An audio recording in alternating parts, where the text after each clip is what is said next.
नमस्कार दोस्तों, आपका फिर से स्वागत है लारवल ट्यूटोरियल में पार्ट 4 जिसमें हम देखने वाले हैं कंट्रोलर। इसके पहले हमने राउट देखा, मिडलवेयर देखा, तो अब हम देखने वाले हैं कंट्रोलर। ठीक है, चलो शुरू करते हैं। तो सबसे पहले कंट्रोलर क्या होता है ये जानते हैं। Controller is a PHP class that handle incoming HTTP request and contains logic to return response. ठीक है, जो भी हम रिक्वेस्ट करते हैं एचटीटीपी से उसके बेस पे क्या रिस्पॉन्स सेट करना है, रिटर्न करना है, वो सब लॉजिक हमारा कंट्रोलर में लिखा होता है। It helps organise code by grouping related request handling logic together following the VC model view controller pattern. Open the command prompt and or terminal based on the operating system you are using and type the following command to create controller using the addition CLI. CLI means command line interface. So just open your command prompt and type PHP artisan make controller user controller.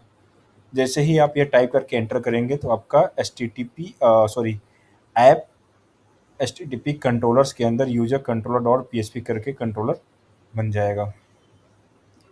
तो उसका कुछ structure, अंदर का code का structure ऐसा रहेगा। Name space क्या है, नेम स्पेस क्या होता है, नेम स्पेस आइडेंटिफाई करता है कि आपका फाइल जहाँ पे रखा हुआ है। ठीक है, जैसे हमारा ये user controller dot P H P कहाँ पे है, ऐप के अंदर एच टी टी पी के अंदर कंट्रोलर्स के अंदर है, तो वो आइडेंटिफाई करता है कि ये यहाँ पे है। इसको हम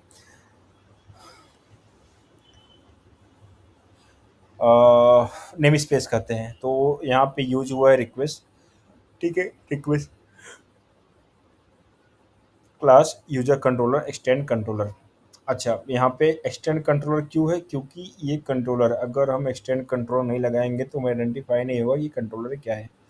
ठीक है, तो यहाँ पे एक्सटेंड कंट्रोल करके हम कंट्रोल बना सकते हैं जिसके अंदर दो फंक्शन है, एक इंडेक्स और एक शो। इंडेक्स क्या कर रहा है, आपका यूजर्स के अंदर इंडेक्स फाइल को रिटर्न कर रहा है, और शो जो है आपकी आईडी को रिटर्न कर रहा है। राउट टू अ कंट्रोलर कैसे कॉल करते हैं। अच्छा, यहाँ पे अगर आप राउट टू कंट्रोलर, अगर आप वेब ब्राउज़र बेस अगर आप ऐप बना रहे हैं तो विदाउट एपीआई, तो आपको route web dot P H P में लिखना होगा, जैसे मैंने इसके पिछले सेशन में आपको बताया है।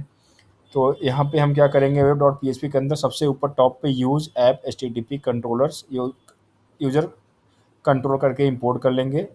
अभी जैसे इंपोर्ट होगा फिर यूज़र कंट्रोल क्लास को मैं कहीं पे भी उस web dot P H P के अंदर यूज़ कर सकता हूँ, कॉल कर सकता हूँ। तो यहाँ पे देखो दो बनाया हुआ है, एक gate user by I.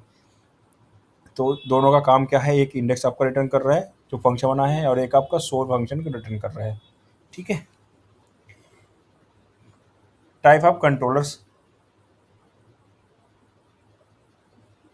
Basic controller होता है जो अभी हमने इसके पहले जो देखा कंट्रोलर, वो बेसिक कंट्रोलर था। जो आपका इंडेक्स व्यू एडिट होता है वो बेसिक कंट्रोल होता है। रिसोर्स क्या होता है, जो ऑटो क्रेड मेथड्स बनते हैं, इनवोकेबल बनता है, वन मेथड क्लास बनता है, एपीआई रिसोर्सेज बनते हैं। ठीक है, resources for API no views, जो यूज वगैरह कॉल नहीं करते, जिसके लिए हम API dot PHP route call करते हैं।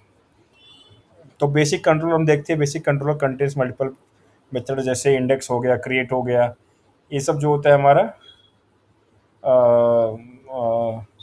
बेसिक कंट्रोल होगा। रिसोर्स कंट्रोल मतलब क्या होता है कि एक कंट्रोलर ऐसा होता है जो आपके रिसोर्स को कॉल करता है, जैसे ऑटोमेटिकली मैप कट राउट्स।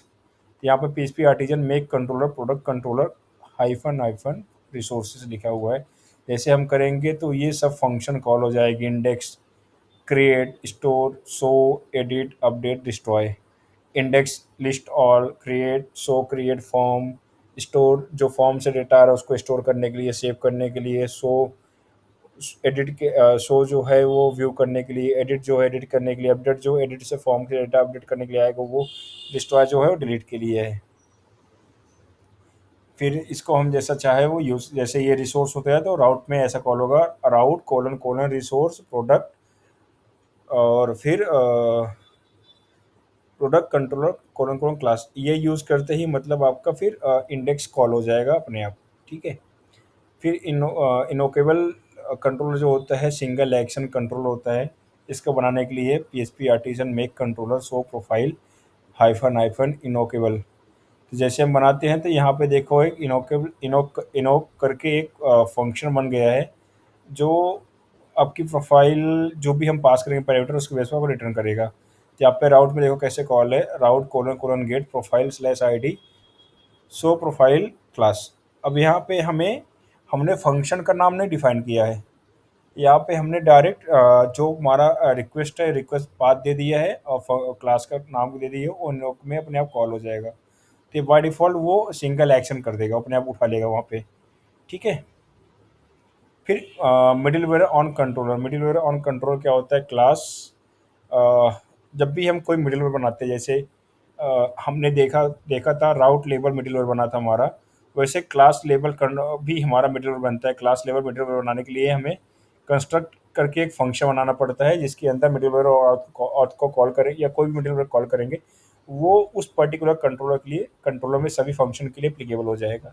जैसे यहाँ पे देखो class admin controller extend controller public function construct करके एक फंक्शन बनाया हुआ है जो आपके middleware this dot middleware auth करके कॉल कर रहा है। आप ऑथेंटिकेशन एडमिन कंट्रोल में एंट्री करने से पहले उसको ऑथेंटिकेट करना पड़ेगा खुद को कि मैं ऑथेंटिकेट हूँ, मैंने लॉगिन किया हुआ है करके, तो ही वो आगे प्रोसीड कर पाएगा, नहीं तो वो रिजेक्ट करके आगे प्रोसीड कर देगा।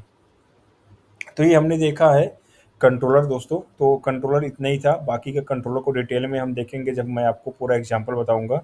अभी इसके बाद मैं आपको रिक्वेस्ट बता देता हूँ, रिक्वेस्ट क्या होता है। रिक्वेस्ट के बाद रिक्वेस्ट देखते हैं आगे चल के, और इसमें जो भी आपको चीज़ें ना समझ में आए आप कमेंट करो, और कमेंट करके आप पूछ सकते हो और मैं आपको कमेंट में रिवर्ट ज़रूर करूँगा। इस वीडियो को देखने के लिए धन्यवाद।